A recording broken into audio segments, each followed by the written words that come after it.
Nairobi, her people, her park, and the vibrant spirit of the city. The resilience of our fathers and mothers, and the hopes of our children.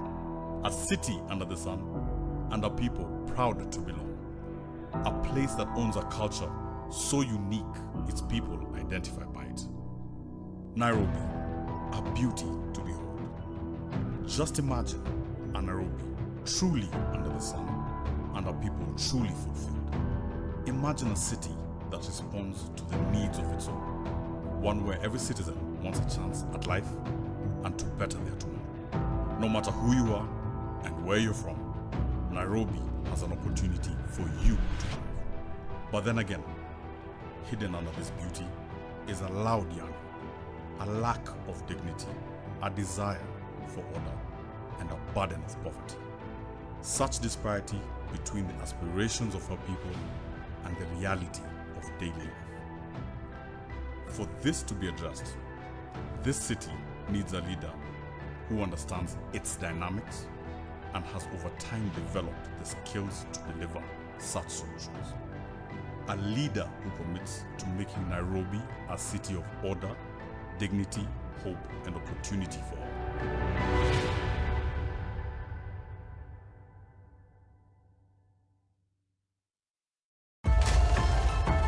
Growing up in Nairobi from my eyes as a child, it was beautiful. A simple life in Gara. Nairobi was the green city under the sun. My dad said Nairobi was working.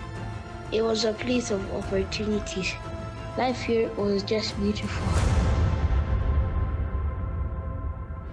One of the most horrific members in the 11th Parliament in the National Assembly. In my mind, I was thinking, how did a young man get this far? He is extraordinary when it comes to numbers. He's able to connect at heart level, which is not what most leaders do. Whenever I see him even debating over the TV, I write a message. My people, I can see you. Easygoing, open, honest individual. The robustness of his ideas. Grew up from Gara. Nabado Anangara. Someone we all know very well, someone I admire. Nairobi is a very special city, and Jay gets it. Sakaja. This gentleman called Sakaja.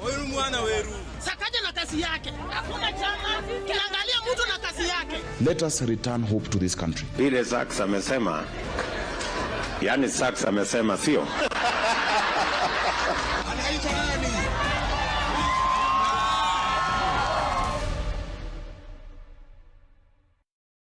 My name is Sakaja Johnson. I'm the current senator of Nairobi. I'm a Kenyan born in this city of Nairobi in the mid-80s in Ngara Ward. Last born, 2 elder sisters, one 2 years older, another one 6 years older. And we had a nice quiet family. My ethnicity is Nairobi. I am Nairobi. Dad and mom had a very interesting way of bringing up children because they instill a lot of confidence. You know, you're a great man. Where is the great man? And this is a baby. 1991, he was not admitted and was brought to my class, that is 1 Bros, in Akakan Primary School.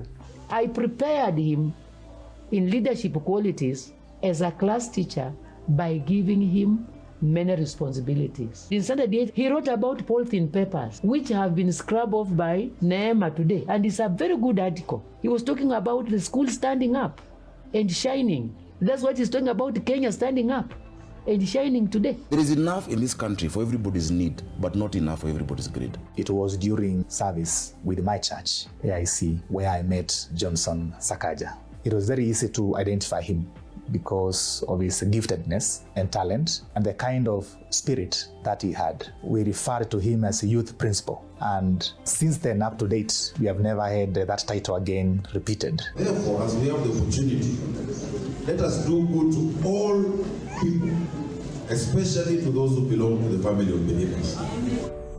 For my mom, I was a sunny boy because I was the last born and an only boy. She had difficulties because she'd had miscarriages before. And so for her, I was like a special boy. I was born a premature kid. So we had a very special bond. Unfortunately, she passed on when I was young, when I was 9 years old. She'd been unwell but of course you don't expect that the person is going to die.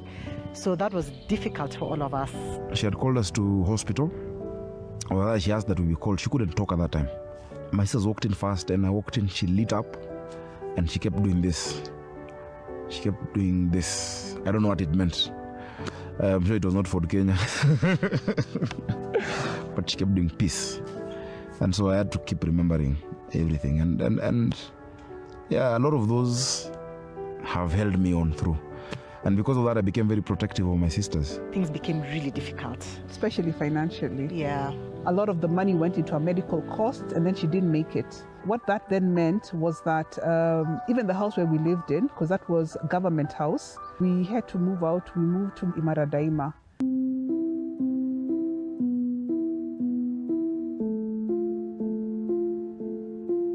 I mean, life just shifted very drastically. We didn't always have money. There were times we didn't have food to eat because Dad was struggling. He was doing his best, but he finds himself in a very new territory. Those days there were no mobile phones. It's not like you can send a text and say, okay, Dad, chakula is over, or whatever it is. Niliporetire kutoka BHA, nimekuja Imara nikaanza biashara. Sakaja wamekuja wakanipata hapa na baba yake na sister yake. I think baba alikuwa anafanya MD Firestone zamani. Walikuwa wanaishi my neighbor. So they are very close to me. Wakuta mtu kikosa kitu hata mimi naenda huko. Watoto wakosa madhe ataka hii kitu hivi tukukua hivyo.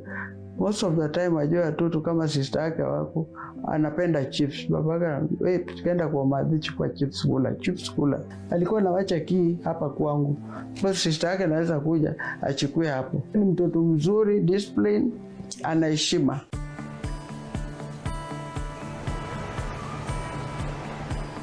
Now we're moving to an apartment. So imagine we're moving on up, and then he brings mkokotenis to hamisha us. Imagine, me and my sister looked at them and were like, okay, there's no way. And he told us, if this is the attitude you have, what future does Kenya have? No one chooses to be in that station in life that they find themselves in. And just give them a chance, just a chance. Sakaja, believe it or not, was a driver to the director of Vijana na Kibaki. So he started off as a driver, but by the time we were finishing, he was really at the core of the strategic team of Vijana na Kibaki. The youth are the trustees of our country's posterity. 2013 elections were coming up. He told me, this is the party that will form government in 2013, and you are the people that will deliver our candidate to State House. I'm looking and I'm like, us. We are here because we know that together we can. We are here because we know that together we will. Join us in this journey, in the National Alliance, as we march towards the Kenya we believe in and the Kenya we deserve. Exit the Kenya African National Union. Enter the National Alliance. In the Constitution of Kenya today, the formula for boundaries delimitation, which is in Article 89, Clause 5, that is Sakaja's idea. John Kriegler said that one of the things that need to be sorted out is the issue of boundaries. He is absolutely good on numbers. I mean, you stop Sakaja, ask him what are the numbers in these 7 polling stations that you have picked randomly, and he will tell you the possibilities and how they are voted out in the past and how they are likely to vote in the future. That numbers thing was an immediate attraction that stood out immediately. He is extraordinary when it comes to numbers. He was studying actuarial science at the time. How boundaries are drawn also determine how people live. We brought him because he was capable.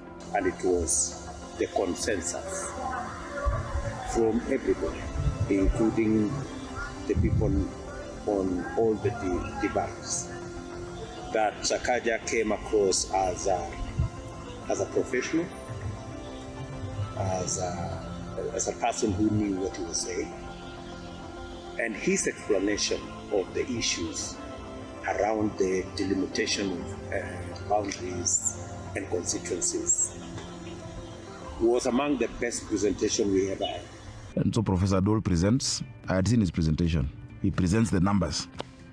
And then I'm called and I present numbers, but with a political mind and in political language. And he came back and said, you know what, just do what this young man is saying. And it is after that Uhuru said, you know what, this guy must come work with me in Treasury. And I had no interest in going to work in Treasury, but he insisted. And that is what led to formation of TNA. Because that time he was in Kano, and he told him, this Kano won't work. in this election. I remember getting people like Dennis Itumbi. I found him on Facebook. I found an guy called James. People who now came and became Team Uhuru, which we started. Here comes a young man and burst with ideas, and I was there that we were saying, what do we call this party? And we went to Uhuru and we said, let's call it National Alliance. And he said, no, NA, not applicable. And we thought, what do we call this? Because the abbreviation would have been NAP, which is like, oh, you guys want to go and take a nap. And then I said, no, let's add the article the National Alliance. TNA. It was very clear. We needed this young man to be the chair of this party. He's our peer, but he's the chair.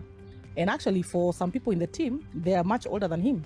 But the way Sakaja would command that boardroom, not with a fist, he would inspire the team so strongly that we never once were paid a shilling of an allowance for anything. We were at that time supporting the then Deputy Prime Minister and Minister of Finance, who was Uhuru Kenyatta. Sakaja was very good with numbers, so he was the one who would do all the national numbers and do different permutations of how maybe he would choose a running mate and things like that. One thing that I really credit Sakaja with is that he is the one who came up with the idea to have a national body responsible for employment affairs. National Employment Authority, NEA. It will not matter where you're from, who you know, what is your tribe, but there'll be a fair opportunity for all the young people. We can help our young people get jobs locally, internationally, streamline courses people are being taught at university, put together skills matching with the private sector and employers. Because for many young people, we're actually just postponing their unemployment by teaching courses that the market doesn't need. I brought legislation about the National Employment Authority, where we can actually make sure that these young people in Kenya and in Nairobi get a fair shot at life. One of the most prolific members in the 11th Parliament in the National Assembly. Others, like the 30% procurement opportunities for young people, women, and persons with disability. I remember meeting some young people who came. I was at a restaurant, and the guy said, look, your bill is on me, and here is 100,000. I'm like, what are you trying to do? Are you trying to bribe me? And said, no. Because of the law you passed, I've been able to do business and I supply certain things to the military as a young person. And I've been able to take my siblings through school. I've been able to buy a car. I've been able to run a business. So I was just thanking you. For me, I felt proud that I've changed someone's life. And I think there are many lives that have been changed. That was a high. One of my lowest moments was, I think, December 18th, 2014, where there was a security laws amendment being discussed. Very senior members turned into animals. People were fighting, throwing bottles at the speaker, throwing books at each other. And I stood up, despite being one of the youngest members, and I told them, we must respect the National Assembly. Mr. Speaker, we must respect this House. So, Mr. Speaker, I urge you, and honestly, members, I'm urging you, with all humility, let us offer leadership at this point. We can decide to fight here until midnight, until morning, but the people of Kenya's hopes will be dashed. You are the hopes of these people. If we cannot sit down and agree, then there is no need why we're here. And we were able to calm down the temperatures. For me, that was a low, because Parliament should never degenerate into violence. And I always believe politics is not enmity. Parliament is a place to discuss different ideas and to see which one is the best for the people. And I said, politics is not enmity. Whether he is NASA or Jubilee, everybody deserves justice. And we will work all together. If it's a Labra today, if that happens to you, the same thing will happen. Because today we might laugh and say it's Babu Owino in NASA. Tomorrow it will be me. Or tomorrow it will be your sister or your father. So what we are saying is that we will not allow misuse of the criminal justice system. You cannot fight somebody just because of a different political persuasion. I would not want a country where there are limits as to where you can go, as to who you can interact with because of just politics. In the run-up to 2017 election, we collapsed parties. TNA had been the biggest party, and that time there were 12 other parties that we brought together in Jubilee. I was the leader of strategy and the communication and branding. Of course, I left party politics because now I had to vie. People said, hiyo kiti imepata mwenyewe. It was a direct fit.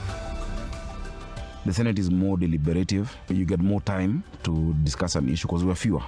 So you can get more time for debate. You really can get deeper understanding of issues. So in our oversight role and even in legislating, again, I've also brought the highest number of bills in the Senate. Prompt payment bill, national disaster management bill, startup bill. Nairobi Senator Johnson Sakaja has defended the Startup Bill 2020, saying many people have great innovations, but they're not patented or they don't have a trademark and they're not protected. That's why you're seeing Kyondo in Japan, you're seeing Kikoi being done elsewhere, yet it is a Kenyan innovation. We have brought a bill that will provide the legislative framework to deal with issues of disaster so that it is not business as usual, especially in our urban areas and in our arid areas in this country.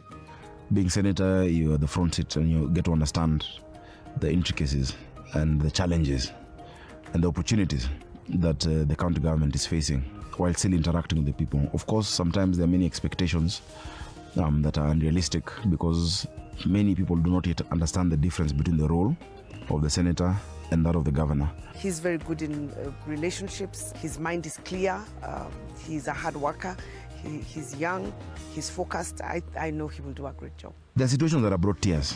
Earlier on last year, when I went to a primary school in Dagoretti, and I was donating desks to this school because there had been vandalism after COVID, after schools were called back. And I give these kids desks and we were chatting and laughing around and they're like, oh, Super Senator. And I said, what do you guys want me to do for you? Normally the kids would say, we want balls for sports or we want a school bus. When they're very ambitious, of course, I don't have money for a school bus. But the kids said, we want lunch. We are hungry. And it had happened before at Kinyanjui Road Primary School. That brought tears to my eyes because these kids are like my kids. And by the time a child is telling you they want food, they're actually very hungry. Sasa mimi nimesema nikiwa governor na Ruto akiwa president, watoto wetu wote lazima wapate chakula kama nyinyi. And so that inspired me to seek out solutions. Because many kids, when they go to school, they have nothing back at home. The parents are struggling. But if you give them a meal, attendance goes up to 100%. Many children, when they don't have food, they leave school at 12:30 and they don't come back in the afternoon. And they're losing a third of their education. And even when they come tomorrow, they can't catch up with what was taught in the afternoon. That's one of the things we've said we must do in Nairobi. We will feed our children.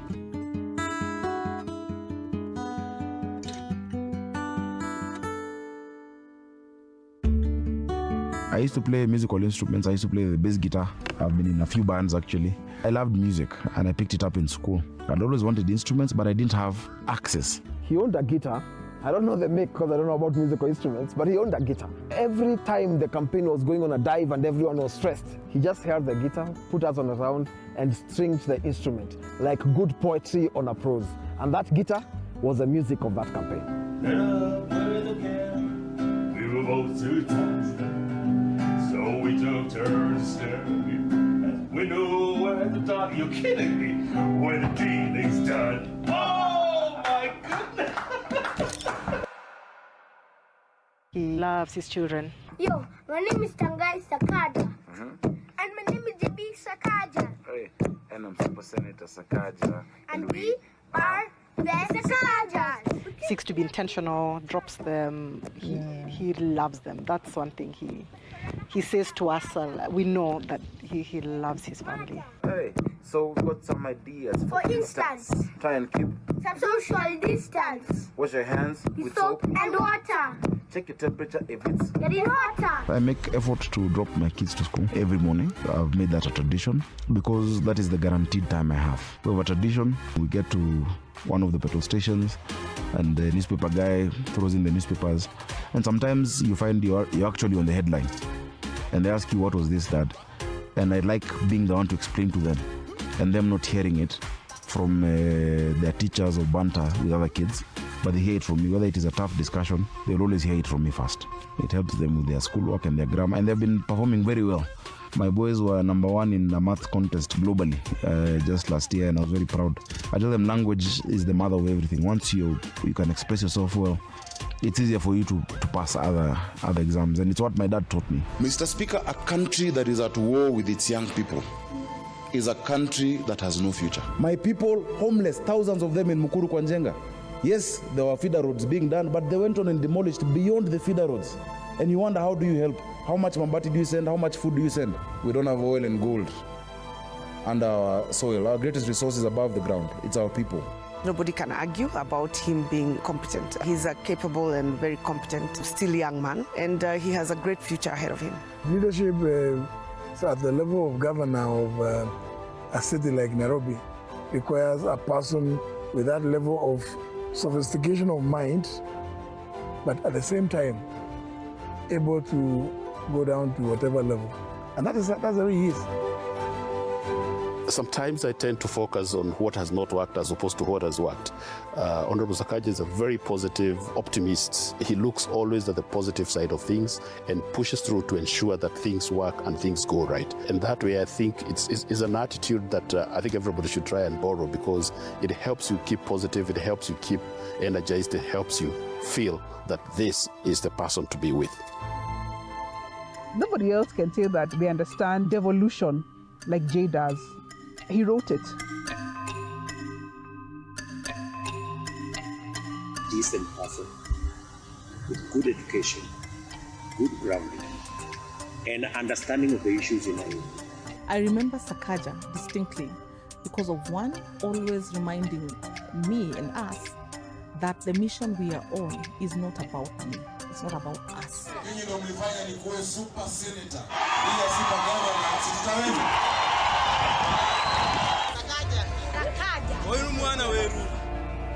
The joy of a mother is when you see your child progressing, moving from one transition to another.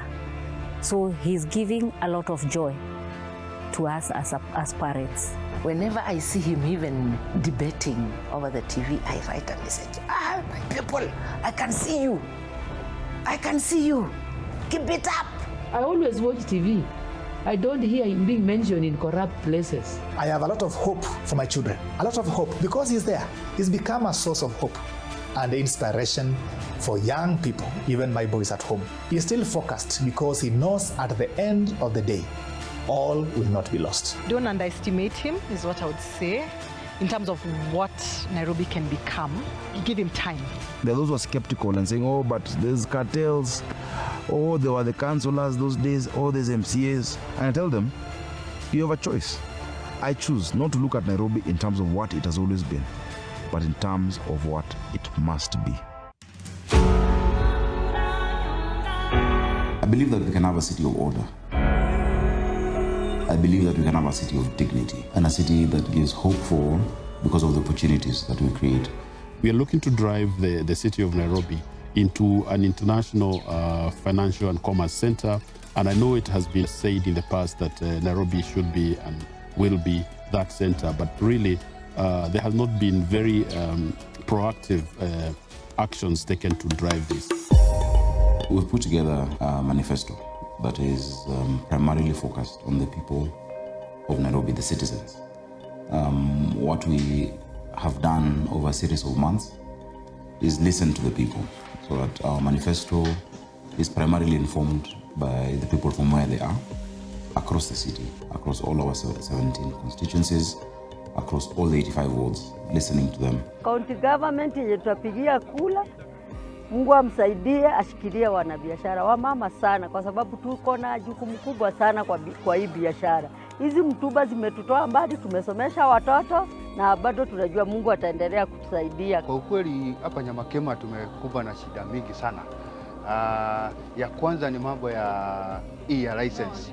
License tunalipa license 4. Kuongea ukweli tuko na license ile ya kajo ya kawaida ya 5,000, tuko na ingine ya fire ya 4,500 na tuko na ingine tunaambia ya advertisement.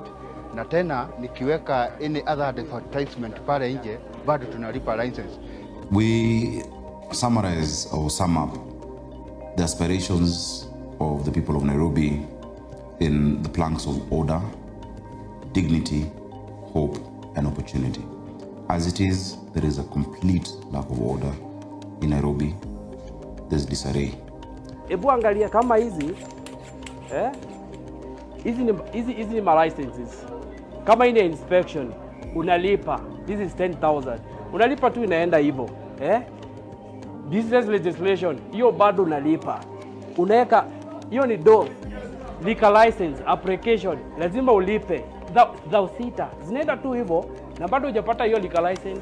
We have multiple licenses. We have business people where you walk into someone's shop downtown and there's a frame with 10 certificates, a fire license, health and sanitation license.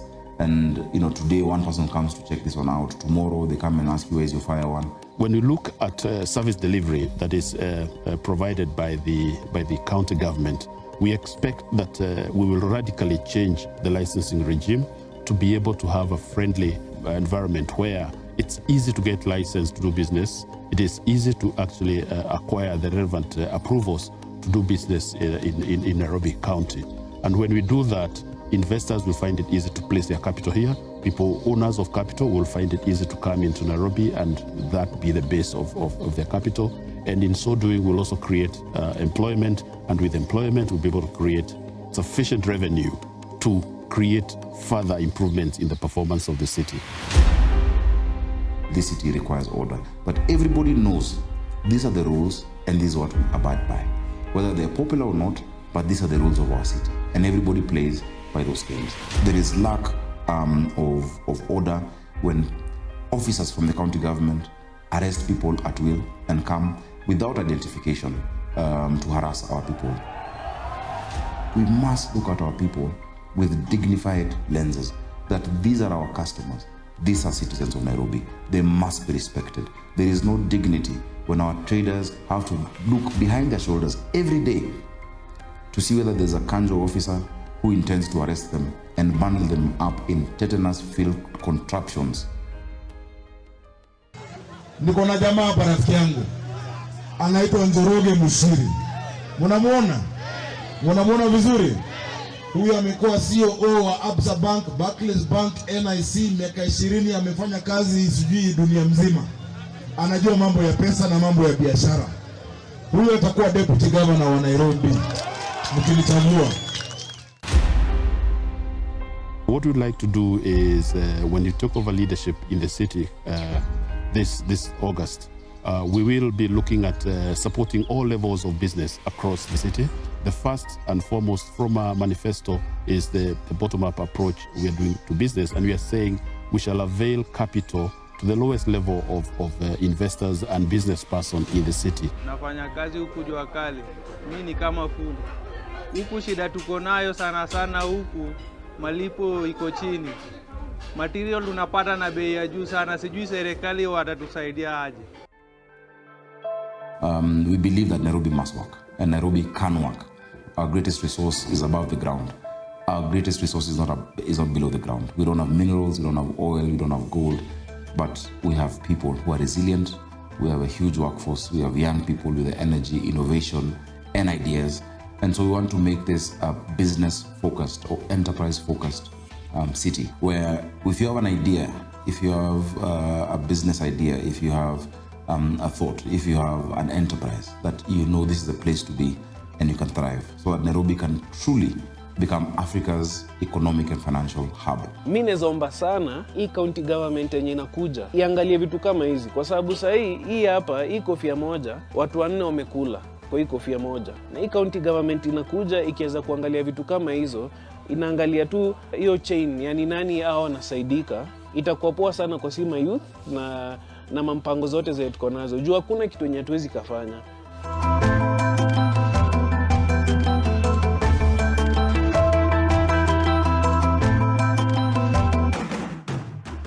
For mid-level businesses, they have different kind of needs, and we should be able to address those based on what they're looking at. We know a lot of them suffer from lack of adequate capital, lack of adequate support financially to be able to grow their stocks, to be able to intermediate and drive their businesses forward. So we are setting up a fund that will be available to all the business people under the right conditions, of course, to help them grow their businesses. This is something that we are committing to an extent of about 4.5 billion shillings per year that will be given or will be disbursed to various entities to be able to do their businesses, to be able to grow their businesses, to be able to improve on the running of their businesses. There is a lady somewhere in Kangemi who just needs her first bunch of bananas. There is a gentleman somewhere who just needs an extra store. There's a young man somewhere along Landis Road who needs one machine to be able to make his production easy. And so do the young people on Gong Road. So do the young people in Huruma who are carpenters. God has given us the gift of geography, that we are a central hub. You can get to any part of this continent within 5-6 hours at most. You can be able to shuttle between here and any part of the world. And so even many multinationals, many international organizations would want to set up shop here. Nairobi, with excellent weather and excellent location around in Africa, we can actually have a 24-hour economy thriving. We can get people to work at night, we can get people to work during the day, and we can get people to work around the clock. But as it is, Nairobi is not conducive or convenient for those Nairobians who want to engage in business properly, and those from outside who are looking at Nairobi with the potential it has. And they're saying, look, the infrastructure is not there. The convenience is not there. You're stuck in traffic for hours. You don't know the rules. It is not clear. And so the ease of doing business is quite low. It cannot be that in the 21st century, this global hub, when you look at public transport, the only thing public about it is the passenger. We must sort this out. Several plans have been done around Nairobi City County, including plans with different development partners that have cost us a lot of money, that have proposed solutions that are gathering dust within the desks. Kenyans have these solutions. Recently, I was in Imperial College in London, and I met a man, a nice gentleman, who sorted out transit in London. He sorted out transit in Beijing, mobility. What's his name? Professor Washington King. This includes providing standards for all of those involved in the digital hailing taxi system. Our young people are exploited every day, driving Ubers, Bolts, Taxify, and all of this, hailing, riding companies. It cannot be that in the last 1 or 2 years, more than 6,000 of these vehicles have been auctioned because of lack of payment, and that those who are buying these vehicles are putting them back into the same vicious cycle and same system. We must get dignity for our brothers and sisters who are drivers in the digital space. We must make sure that we have a metro system and a loop line, and a design had been done. 400 million shillings was spent on this, a bit of it from our development partners, and 100 million shillings from the city council then of Nairobi City County. Why is it not being implemented? We must implement this, and my administration commits that this is going to be one of our priorities so that we can have mobility.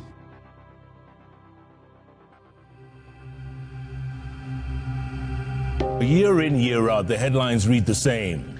Fire raises part of Gikomba, or millions of shillings worth of wares lost in Gikomba fire. The inferno was said to have broken out at 2:30 a.m. Poor access roads made it difficult for emergency vehicles to reach the scene and respond in good time. I'm a Gikomba vendor, and I was pledging with the county government to check on our sides concerning the fires and the billings that we have for the Gikomba market people. Especially when it's burnt, we get a lot of loss. And most of us work with loans, so the banks harass us because they don't allow us to give that expansion of payment. So we're asking for the county government to, whichever county government will come in, watuangalie tu watu wa Gikomba. Mimi nimechomekewa mara karibu 5 tukijenga. Hata hizi mabati ni mpya, ile moto ya juzi nilichomeka.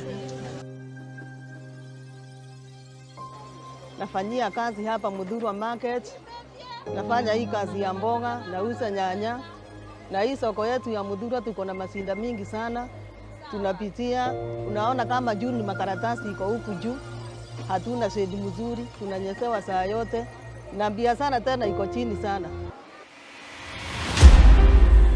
So it's a medley of things that we will want to do, a medley of actions and intermediations that we want to take to help the business person, the investor, to grow. And like I said, we're looking at the whole spectrum of business people, like right from the top end down to the bottom, Mama Mboga, who's selling his wares or her wares by the roadside, and who wants support in that endeavor. We want to give services. We want to deliver services to our people. And for us to deliver services to our people, we must step down devolution a level lower from what we have. Now, our laws allow for us to, introduce urban areas within our city, within our county. And so, pursuant to the County Government Act, as well as the Urban Areas and Cities Act, we're going to introduce 5 boroughs in the county of Nairobi. We are going to have north, south, east, west, and central boroughs, each of them under an assistant or a city manager, and who all report to myself as the chief city manager, in addition to being the deputy governor. And that will help bring services closer to the people. It will help provide accountability at very specific areas within the capital, which is what we need to have to be able to serve people effectively. So we will create those centers, those boroughs, which will then amalgamate the overall efficiency and operation of the city. I think with that setup, first of all, we're able to create additional roles and jobs, because a lot of our residents also don't have farm work. So it's also a process of creating employment, but it's employment that is targeted to improving the services that we have not been providing or have not been provided in the city previously, just because the structures weren't set up that way. Nairobi is fast becoming filthy, with heaps of garbage and raw sewer dotting the capital, with wafting stench oozing from many corners. We'll be able now to sort out our garbage menace, for instance, when we know that all the garbage collected within one borough is aggregated in a certain place, is sorted out, whether it is the plastics, the organic waste, and other kinds of waste, and sent to our landfills in Dandora or the next one that we are going to develop. And then from there, we can be able to have recycling. We're going to have waste to energy. The amount of organic waste we have in Dandora dam site is able or is enough for us to actually light up our city. And so that is one of the first things we're going to get into in terms of making sure that we're using that garbage to produce energy. But once we reorient how we collect garbage, because today many of the suppliers are paid to deliver garbage to the dump site. So where they get it from, despite being allocated lots, doesn't count. And so you find people with their trucks getting in, being weighed at the weighbridge and driving out and collecting garbage from the nearest place. We're going to make sure that you have, first of all, cleared it from where it's supposed to be. So I will be able to have a system, and we will have a system where you are actually paid for collecting the garbage from the area you are located, from the sub-county you are located, or from the borough you are located, and then delivering it to the dump site. Not just for delivering it to the dump site. We must rearrange that. Naitwa Jembe, hapa ni mtaani Sauti Lang'ata Mgumoini, na hapa ni shughuli ya Southlands kijiji, sio ni maboy wa mtaani, kujitolea kusafisha home huku, na ino pilika yetu tunataka kushirikiana na gava inakaa mtusaidie kwa hii gabo hapa. Hii gabo imekuwa challenge kwetu kupanda sana upande wa transport. Sakaja siku zote. We're going to incorporate and include our young people. Our young people are going to be part of the process because there's huge unemployment, and they can form companies that do the aggregation, that do the sorting. So our garbage menace becomes an opportunity, not just an eyesore. It becomes an opportunity, an economic opportunity for our young people to engage, to aggregate it, and then you can have other players in the sector getting it from those areas. And of course, the county must develop its capacity to do this within Nairobi. Mimi kwa majina naitwa George Njoroge. Mimi ni mkaaji wa hii mtaa ya Gando. Na Gando tuko na shida ya maji. Shida ambayo tumekuwa nayo kwa miaka 30. Tunategemea maji ya kuchotewa kwa mitungi, na tunaomba serikali ijayo watusaidie kwa kutuletea maji hapa. Tumekuwa tukijaribu kwa previous governments, wale wamekuwa na hatujafanikiwa.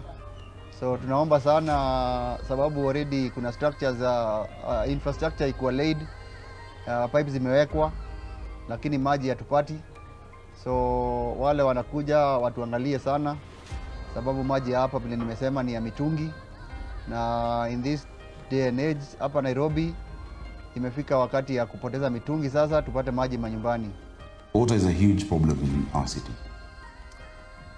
Our people lack dignity because of the lack of water, the lack of adequate and safe water. is a problem that has spanned very many years in our city. Now, it is hard to say and hard to believe that since 1997, there's been no successful exploration of a new water source for Nairobi. A lot of industries require water, even the residents themselves require water, and we know we don't have sufficient supplies. We need to be able to move that to ensure that our industries and our factories work well to deliver on their mandate. Our first source of water was Kikuyu Springs, just after Kikuyu campus, that provides 1% of our water. It's a natural source. 1936, we developed Tuiru Dam that provides 4% of our water. After that, the bigger dams were developed, starting with the Sasumwa Dam in Jabini that provides 11% of our water requirement in Nairobi and comes all the way to the reservoirs and the treatment plants and onto our houses. And finally, Dakaine Dam, which had 3 stages, culminating in 1997, it produces 84% of our water.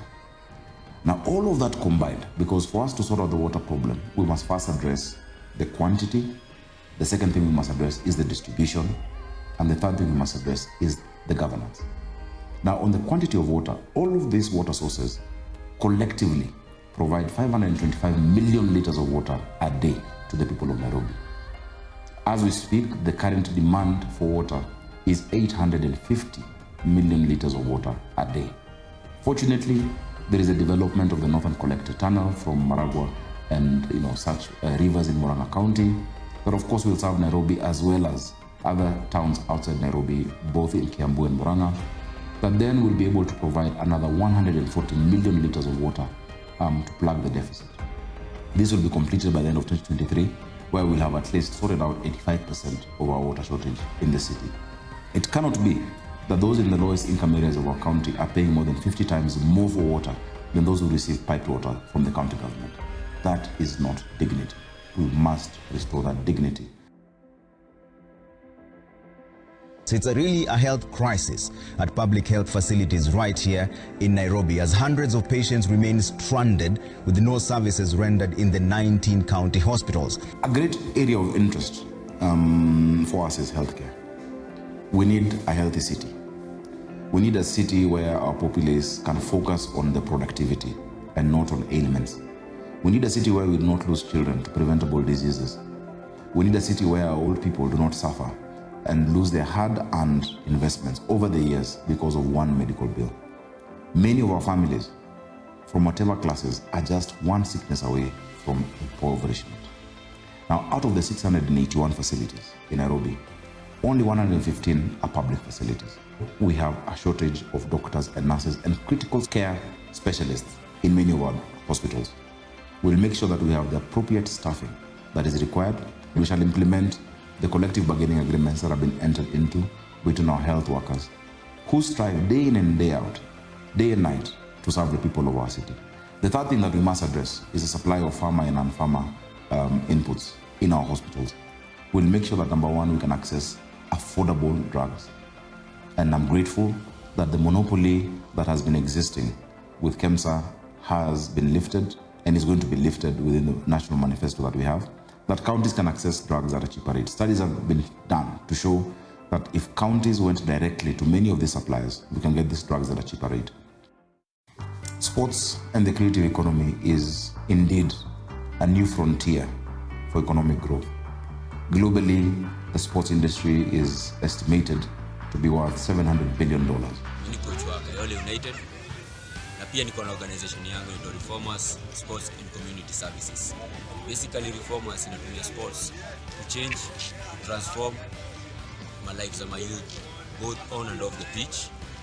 Kwa mtaa yetu ya Kayole, crime ilikuwa juu, tunajua mageng kama Gaza, tunajua mtaa kama Mungiki.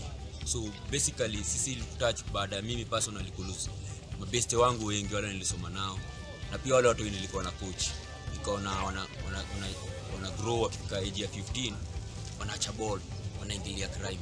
A sad story is that when the Dandora Stadium project stalled, I know of around 5 young people who fell by the wayside because they were failed by police because they went back to crime. Na pia crime kakuja kwa career. So nikaanza kujiuliza nini naweza do. Nika register organization yangu tukaanza kusupporta ma youth kwa support na nini na food stuff. Sometimes tunawaambia wale wasee zile manguo watumii watupatie, tunawapatia. Youth basically anaibanga ndio apate angare ama akonja. Dandora Stadium was going to provide business opportunities and stalls for more than the 12 teams that play there.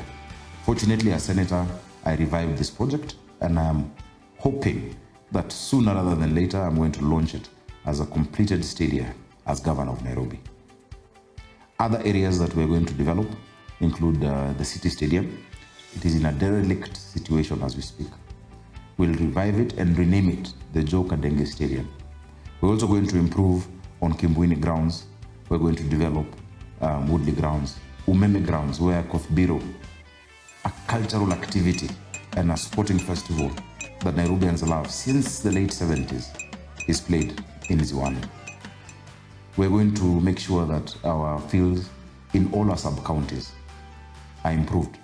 We've seen the value of many of these, for instance, Kamtoyoyo in Makadara constituency, where even the local teams are able to earn some money from teams that come and pay for use of that ground.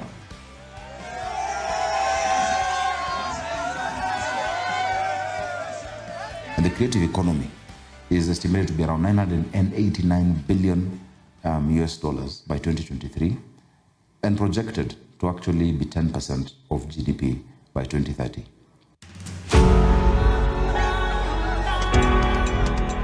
Nairobi is going to be a thriving arts and entertainment city, a cultural capital. And every year, from the 12th of December, we're going to have the Nairobi Arts Festival. This Nairobi Arts Festival will bring together film producers, artists, our matatus through the Nganya Awards.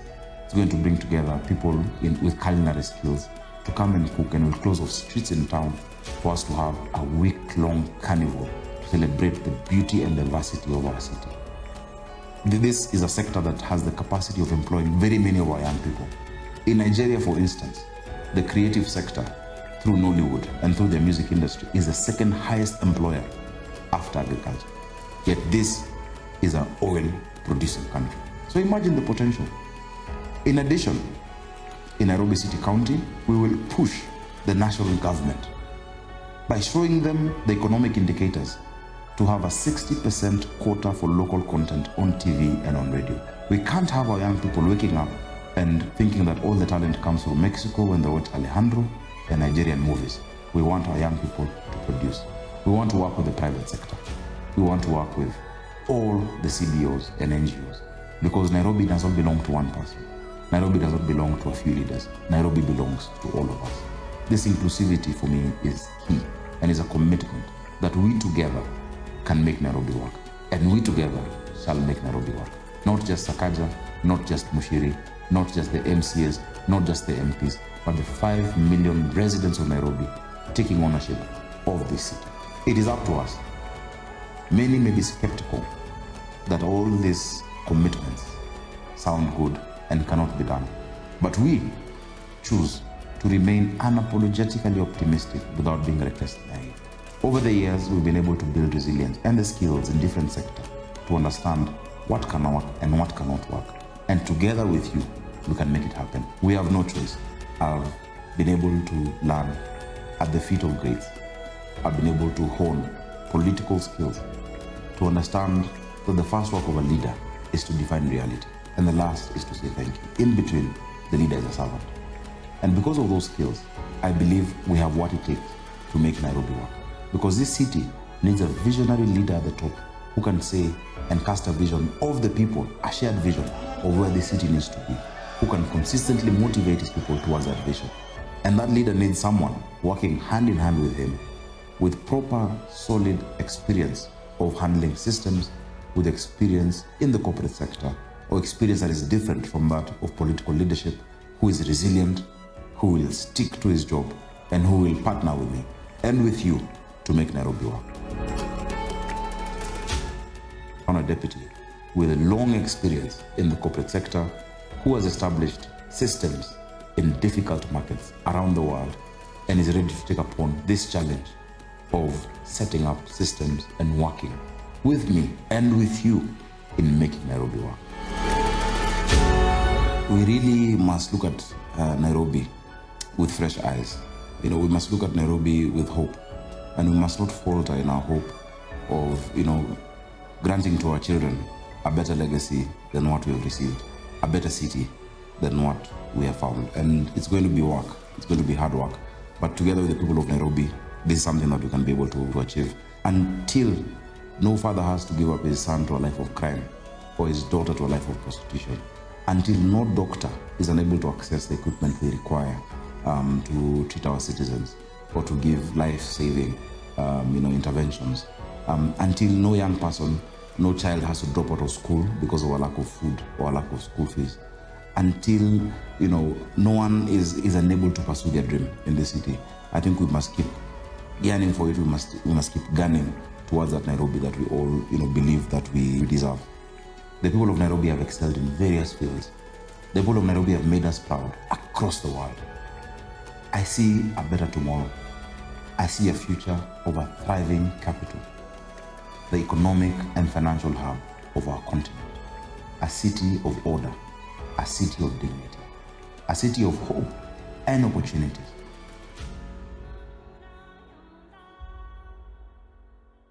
Take a moment and imagine. Imagine a city of order.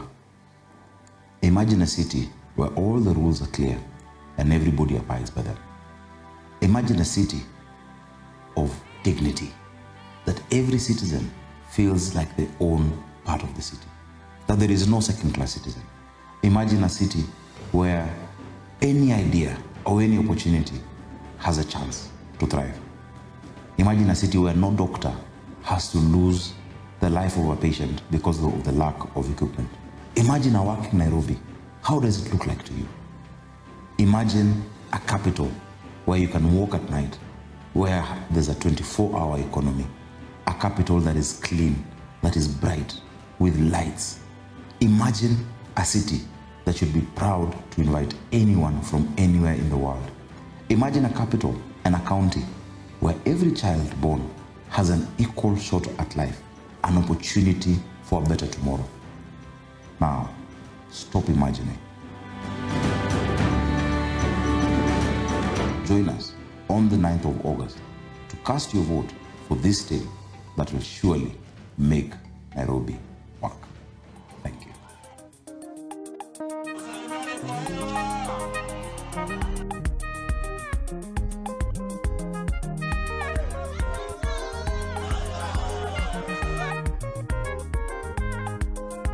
Johnson Sakaja, siasa safi na maendeleo. Tumchague Johnson Sakaja Nairobi. Tumchague Johnson Sakaja Nairobi. Kawangware wewe, gavana Nairobi. Sakaja Nairobi. Kabele Johnson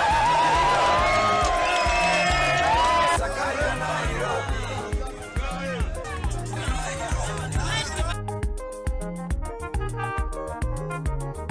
Tumchague Johnson Sakaja Nairobi.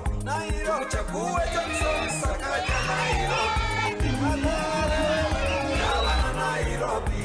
Kagemi wewe. Sakaja Nairobi. Gavana Nairobi. Baraka. Tuko ndani, sisi tuko ndani. Sakaja. Gavana mimi. Sakaja kula. Gavana wetu jo. Sakaja siku zote. Sakaja siku zote. Sakaja wetu bwana. Maro yote. Gavana wetu. Very hard to serve gavana. Sakaja siku zote. Johnson Sakaja ana gavana ni mmoja.